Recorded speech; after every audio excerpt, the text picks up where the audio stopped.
All right, y'all, welcome to the Scott Horton Show.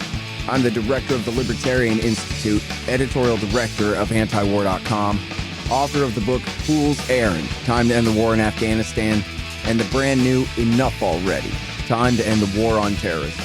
And I've recorded more than 5,500 interviews since 2003, almost all on foreign policy, and all available for you at scotthorton.org.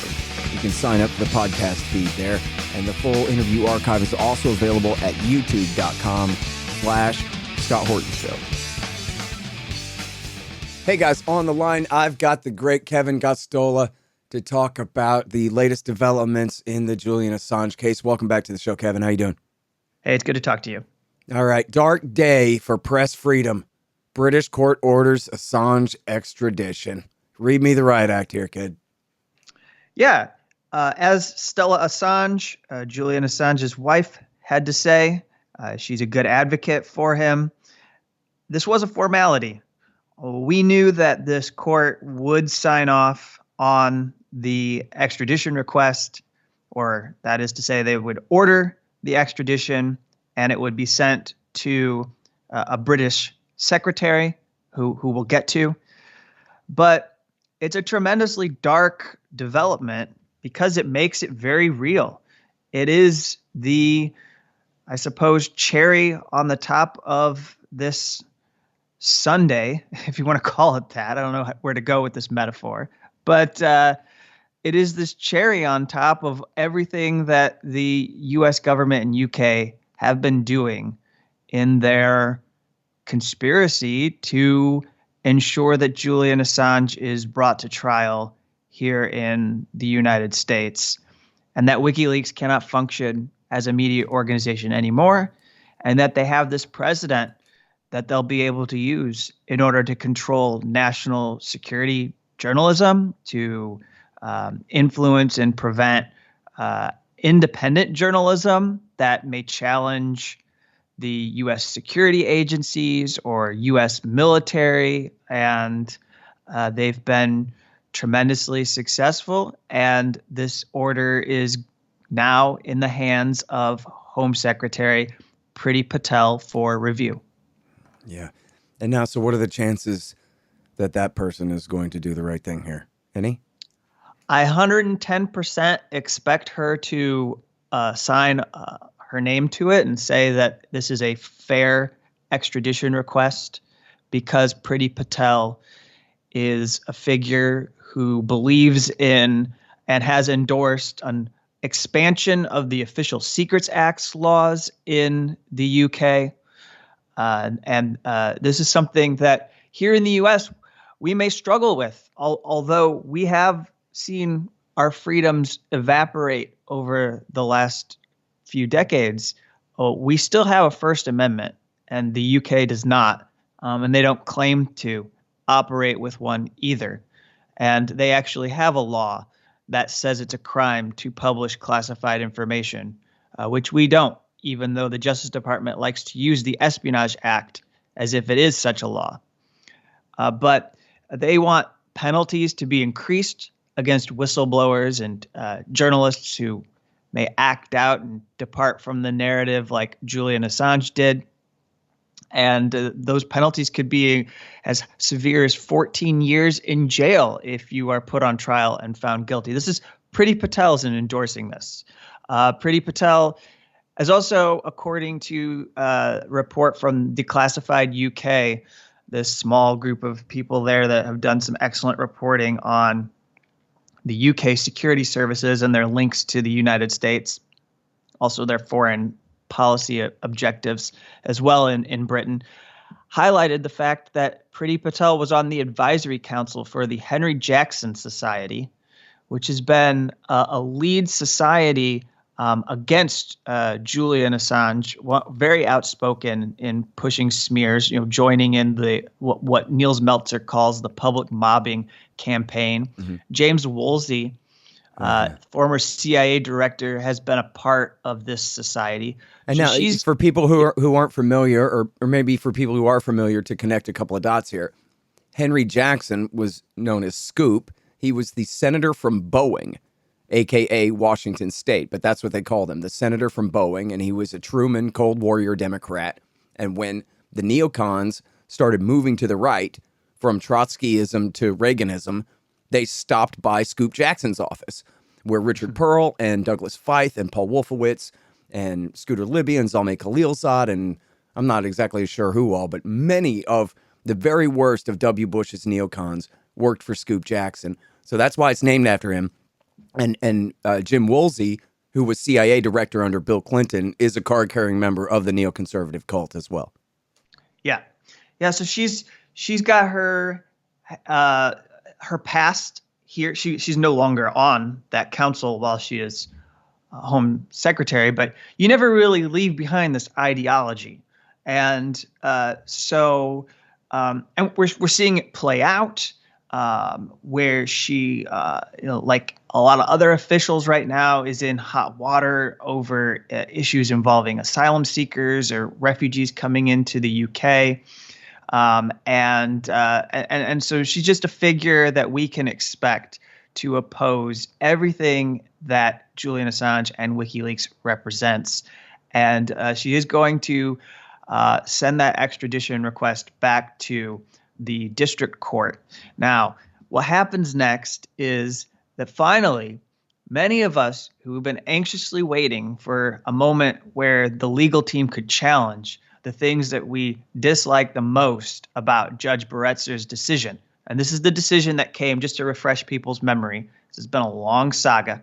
If you go back to January 4th, 2021, this is when we were all stunned as she read this decision that was horrible in every respect when it came to statements about Julian Assange and WikiLeaks' conduct, including embracing the idea that they're a criminal enterprise. But then at the end, she said, but I don't want to send him to the United States because he has mental health problems. He has physical issues as well. And if he is sent to the United States, I believe that he would try to take his own life in a U.S. prison, and the U.S. prison system would not prevent him from committing suicide. Therefore, I believe it would be oppressive for mental health reasons to extradite him to the United States, and I deny the extradition request from the U.S. And so then we saw an appeal filed by the U.S. government.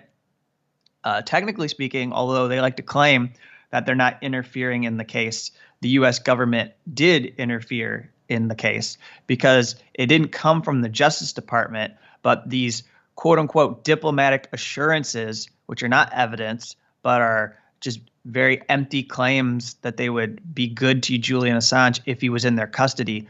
Those were passed on to the British government by the U.S. State Department, by Secretary of State Antony Blinken as the point person, so to speak, the face of who was passing on these assurances.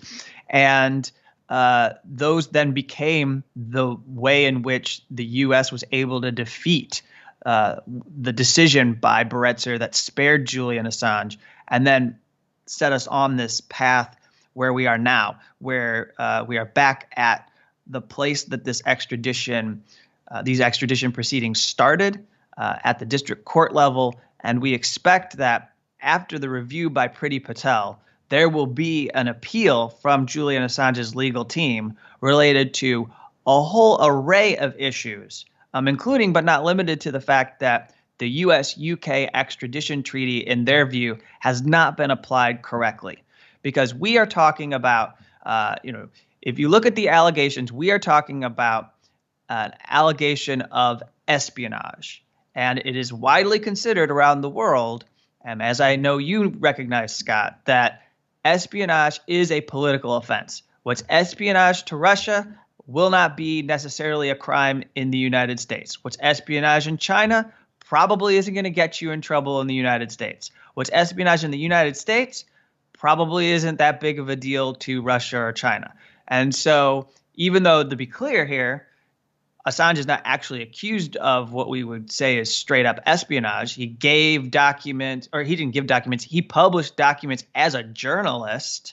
He didn't even go to a foreign power. He didn't go to a terrorist organization. He didn't go to a Russian intelligence And he agency. didn't pilfer the damn secrets either. No, he didn't steal them, and he never signed a non-disclosure agreement. He never took a secrecy oath. He never did anything. Be that as it may, this is a political offense. Right. So now what's this about his lawyer saying they have some new evidence that they would like to introduce? I guess it's too late for that. Do you know anything about what they're referring to there? Well, I think that refers to the fact that when these proceedings went before Vanessa Baretzer, we didn't have the Yahoo News report yet, which crystallized, for everyone who isn't familiar, it crystallized that there was this campaign within the CIA that went beyond simply. We knew that there was a spy operation by the private security company UC Global, and it was a contractor that the Ecuador government had providing security at the Ecuador embassy, especially when President Rafael Correa and his family were to come to the London embassy. They would be given a security detail from UC Global, and then also the people there, they handled the checkpoint in which guests that were visiting Julian Assange went through and came in and out. And so then the Yahoo News report shows that it wasn't just, okay, maybe they're passing on video and audio as they're spying on Julian Assange to the CIA. No, there was a campaign in which they were considering kidnapping Julian Assange, having people come in and snatch him and take him out of the embassy. They contemplated poisoning Julian Assange. They had war plans that were sketched out that were different methods of assassination or different ways they could go about neutralizing Julian Assange. And they were fueling a pressure campaign that Ecuador was a part of in order to force him out of the embassy. And this was something that was really alarming to the Justice Department. They were worried. This is a big part of the Yahoo News report. They were worried that he might wind up in the U.S. suddenly, I guess much like other terrorism suspects under the war on terror. He'd be rendered to the United States. There would be no charges against him yet. And the U.S. government would be caught with his pants down and trying to figure out what to do because they did not indict Julian Assange, and he actually should not be in the U.S. yet. And so the Justice Department scurried to piece together some kind of a argument or some kind of an indictment that they could put forward. But it was under the pressure from the CIA because they were intent on targeting Julian Assange. Sorry, hang on just 1 second. Hey guys, anybody who signs up to listen to this show by way of Patreon will be invited to join the Reddit group. And I'm going to start posting stuff over there more. That's patreon.com/Scott Horton Show. Thanks. Hey, y'all, LibertasBella.com is where you get Scott Horton Show and Libertarian Institute shirts, sweatshirts, mugs, and stickers and things, including the great Top Lobsters designs as well. See, that way it says on your shirt why you're so smart. Libertas Bella, from the same great folks who bring you ammo.com for all your ammunition needs, too. That's LibertasBella.com. You guys check it out. This is so cool. The great Mike Swanson's new book is finally out. He's been working on this thing for years. And I admit I haven't read it yet. I'm going to get to it as soon as I can, but I know you guys are going to want to beat me to it. It's called Why the Vietnam War, Nuclear Bombs and Nation Building in Southeast Asia, 1945 through 61. And as he explains on the back here, all of our popular culture and our retellings and our history and our movies are all about the height of the American war there in, say, 1964 through 1974. But how do we get there? Why is this all Harry Truman's fault? Find out in Why the Vietnam War by the great Mike Swanson. Available now. Yeah. Now, well, and for destruction, I think Peter Van Buren, he was admittedly speculating at the time, but he says, as we find more and more about the origins of Russiagate here coming out in these filings by Durham, it really raises the question, of how much of Assange's persecution at this point is just to keep him unavailable so that he cannot prove that Russia was not the organization that brought him the Hillary Clinton emails, that it was somebody else. This is a major part of their Russiagate hoax. And he, as we know from the Mueller report, they have no chain of custody to Assange, and he always denied that he got this stuff from the Russians. And Craig Murray told me himself that he knows who was the source for the DNC emails and the Podesta emails, two different sources, both Americans, neither of them conceivably having the slightest thing to do with the Russians at all. And so, I wonder if maybe that really is a big part of this charade is, they're pretending to be upset about the Manning leak when that's not what it's about at all. It's about perpetuating the Russiagate hoax, or at least, even though that's kind of over now, he's still the collateral damage from it. They had to keep him out of the way. Well, yeah, so you're getting into an area where I've speculated that, these documents were not probably what they wanted to charge him for publishing, but they fell back on it because they had this grand jury that was impaneled in Alexandria, Virginia, in the Eastern District, going back to 2010. It started right away after the diplomatic cables were first published by WikiLeaks. There had already been the publication of the Afghan and Iraq war logs, and they're just building on this work because Barack Obama and Attorney General Eric Holder never shut this down, even though they didn't charge Julian Assange. So it was available for Donald Trump's administration to revive.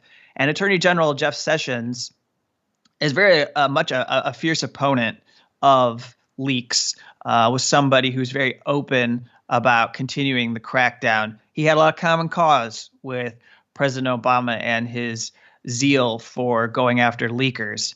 And then, of course, we also heard statements from Donald Trump about how he vengefully wanted to go after and figure out who in his administration was talking to CNN and MSNBC and trying to bring down his administration.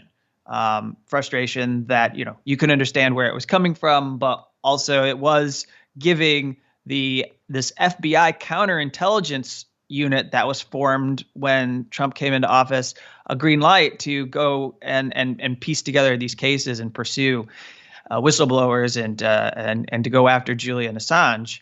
And so they proceeded to do that.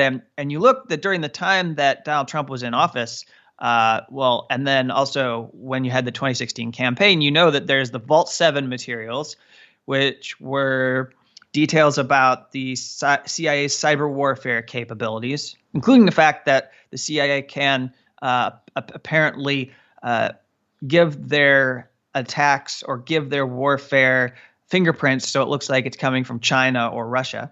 And that's just worth putting out there as we remember things that were alleged about the Podesta emails and what happened around Russiagate. But these were really highly classified and sensitive documents. But I think they did not charge Assange for these materials because then they would have to declassify some of these documents in order to charge Julian Assange. And then the fact is that those materials, then they have to do discovery and they have to open up the files to Julian Assange's legal team. And so they're worried about gray mail. And so they're avoiding it. So the CIA wants to avoid the Vault 7 episode as much as they can. It's also hugely embarrassing. This is in the Yahoo News report that Mike Pompeo was embarrassed and ashamed to have to go to Donald Trump and tell him that they had lost custody of these documents and had actually bragged. They'd made fun of the State Department and even the Pentagon for losing control of their files to Chelsea Manning. And now here they were. They were compromised. Yeah. And the Podesta emails, they don't want to get into that. Donald Trump didn't want to because then that would feed into the Mueller investigation. So they went with going after him for the 2010 documents, which both political parties always opposed. I can find you the most incredible, extraordinary statements from Democratic senators as much as you can find fierce, vicious anger from Republican senators. Well, now listen, I'm sorry. One other point here that you bring up is that his lawyers are kind of complaining that they only ever got to make half their argument because the original judge was so taken by their argument about his mental health and the cruelty of the American penal system and so forth that it would lead to his suicide, that they never really got to make freedom of speech arguments. And as you said, there is no First Amendment in Britain, and they have their Official Secrets Act, which goes probably even further than Wilson's Espionage Act goes, even though the Espionage Act here has never been enforced in this way. Over there, it sure is all the time. But is that really right? So they only got to make half their argument, and they would like a chance to make the other half of their argument to the Home Secretary now? Is there any chance of that? Well, so the issue, well, yes. So the answer to that last question is yes. They can make those arguments to Home Secretary Priti Patel, and they will, because the full extradition request and all the issues and political problems that come with it, or all the reasons why it should be opposed, those are on the table. But when the appeal was moving through the courts, it was very narrow. It was about Julian Assange's mental health, whether he would be tortured and abused in a U.S. prison, and all of these things that ended up being inserted because the U.S. State Department stepped in to say things like, oh, he could be transferred to Australia if he wanted to. He could apply for a prisoner transfer. He could get a clinical psychiatrist. Oh, we won't keep him in special administrative measures or put him in a supermax prison. But by the way, here's a little loophole for you. If he did do anything that would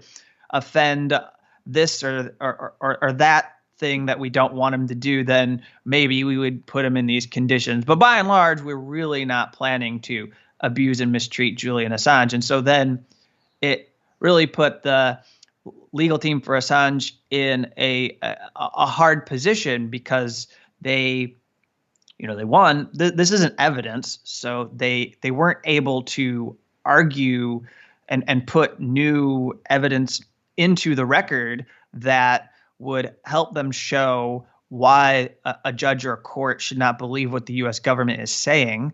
And because the U.S. abused the process and did not say that they would treat Julian in a certain manner during the main extradition hearing back in September 2020, before Barretzer made her decision, then they were now able to make uncontested claims about what they would do with Assange that were accepted at face value, because these judges, who are captors, they're captives of the United States, didn't want to jeopardize diplomatic relations.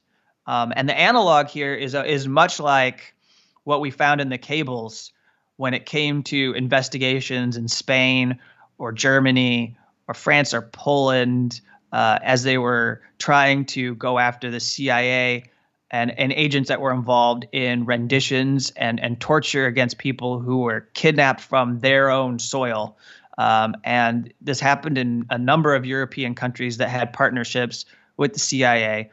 And then when they got caught and their judiciaries started investigating, there was pressure to have prosecutions. And we learned in the diplomatic cables the sort of backroom dealing and arm twisting that was going on to make sure that those judiciaries bent to the will of the United States and did not put people who had been involved in rendition and torture on trial. And just to ensure that no one was extradited from the U.S. to those European countries, and to just make sure that there was no justice for those who were abused. And so, to get to your thing, all of these things that were not part of the narrow appeal are now free to be raised once it comes back to the district court. And so going forward, they get to contest all of the ways that Barretzer mischaracterized Julian Assange and WikiLeaks, because she embraced all of the character attacks on Julian Assange, all of the false ideas, all the worst things you've read in the media, which come from the U.S. or come from the media and then have been picked up by U.S. prosecutors. That gets to be challenged by requesting an appeal. And so Julian Assange won't be extradited immediately after the decision comes from Priti Patel or the Home Secretary back to the district court. It will still be several months before we have any kind of resolution. We may be just pushing off something that's inevitable, but there are key questions that I don't think are settled, which the legal team is very eager to bring before this appeals court and say, this isn't right what the judiciary has been doing to Julian Assange. Yeah. Now, you mentioned before, too, about how all these free speech groups and press groups across the world are all unanimous about this. Can you talk a little bit more about that? Because I think people might have just, seen on Twitter that he's a bad guy and he's in on it with Putin and he's against us and we should hate him. And all our favorite liberal Democrat heroes hate him and want us to something. I don't know. And yet somehow every free press group in the world thinks that what this is about is the right of journalists to do journalism. And so it seems kind of important since, they certainly don't talk about that aspect on TV or anything like that. Yeah. Even a group like the human rights organization Amnesty International, which contend to make sure that its campaigns for human rights fit into narratives that do not conflict with U.S. goals for hegemony and dominance throughout the globe, even they are outspoken and opposed to this and have been pretty strong in condemning it from a human rights standpoint as well as the press freedom angle. Their statement from their Secretary General was that the UK has an obligation not to send any person to a place where their life or safety is at risk, and the government must not abdicate that responsibility. The U.S. authorities have flatly stated they will change the terms of Assange's imprisonment in a federal facility whenever they see fit. This admission places Julian Assange at great risk of prison conditions that could result in irreversible harm to his physical and psychological well-being. So again, basically saying, despite how the court ruled, they didn't really resolve the issues because we shouldn't trust what the U.S. is saying, and then continued to make a statement that Secretary General did that Julian Assange it would be a devastation for press freedom and for the public who have a right to know what their governments are doing in their name. Publishing information in the public interest is a cornerstone of media freedom. Extraditing Julian Assange to face allegations of espionage for publishing classified information would set a dangerous precedent and leave journalists everywhere looking over their shoulders. And that kind of a statement is very common when you go group to group. There's another group that's done really good work, Reporters Without Borders, and they've been there even fighting to get a representative into the courtroom on some days. They weren't really able to get good access, and they've been very strong. And ACLU, even this Committee to Protect Journalists, which I go after because they refuse to label Julian Assange a jailed journalist and include him in their index. Even they are opposed to the prosecution. Yeah, that's good. Hey, listen, I'm sorry we're out of time, and that's kind of a clumsy place to end it, but it's all my fault. But thank you so much for all your great work, as always, Keven. Really heroic stuff, and we're all counting on you, so appreciate it. All right, it's good to talk to you. All right, you guys, that is Keven Gosztola. He's at thedissenter.org, also shadowproof.com, thedissenter.org for this one. Dark Day for Press Freedom. British court orders Assange extradition. The Scott Horton Show, Anti-War Radio, can be heard on KPFK 90.7 FM in LA, APSradio.com, antiwar.com, scotthorton.org, and libertarianinstitute.org.